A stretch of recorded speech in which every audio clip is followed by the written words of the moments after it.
শীতের আমেজ আর টানা ছুটিতে রাজধানীর কাঁচা বাজারগুলোয় ক্রেতা সমাগম কম। তবে সবজির সরবরাহে বাজারের দাম ঘিরে কিছুটা স্বস্তিতে ক্রেতারা। ঝাঁজ কমেছে পেঁয়াজেরও, তবে মাছের দাম ঊর্ধ্বমুখী। সাদাত হাবিবি সেতুর রিপোর্ট।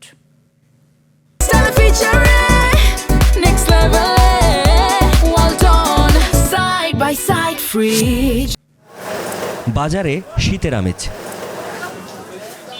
ডিসেম্বরের শেষ দিকে সাধারণত সবজির বাজার ঘিরে সরবরাহ পর্যাপ্ত থাকে। এবছরও তার ব্যতিক্রম হয়নি। বাজারে শীতের শাকের প্রতি মুঠোর দাম গড়ে 10 থেকে 15 টাকা। গত 2 সপ্তাহ ধরে খুব বেশি বাড়েনি সবজির দাম। নতুন আলু বিক্রি হচ্ছে 30 টাকা কেজিতে। শসা 70, মূলা 40 টাকা কেজি, শালগম 40 টাকা কেজি, চিচিঙ্গা 60 টাকা কেজি, মেথি ভর্তা এগুলো দাম 15 টাকা।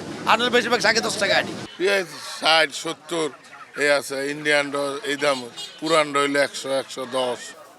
100 টাকার উপর বিক্রি হচ্ছে এমন সবজি খুবই কম। ঢেঁড়স, করলা, পটল আর কাঁচামরিচ, এই 4 সবজির দাম 100 টাকার ঘরে। কপিটা রিজনেবল আছে, তারপরে লাউ রিজনেবল, কিন্তু শসা অনেক দাম, সিমের দাম কমে নেই। এই আসলে শুক্রবার বা মান্থলি বাজারটা ইম্পর্টেন্ট হলো রোজার সময়।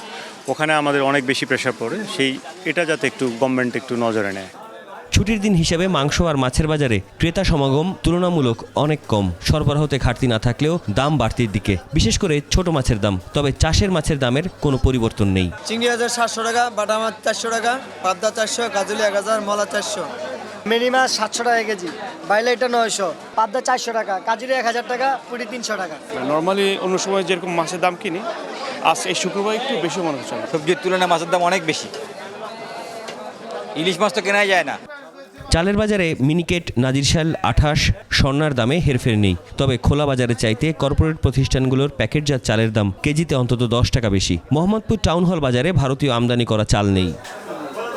সাদাত হাবিবি সেতু, 21 টেলিভিশন, ঢাকা।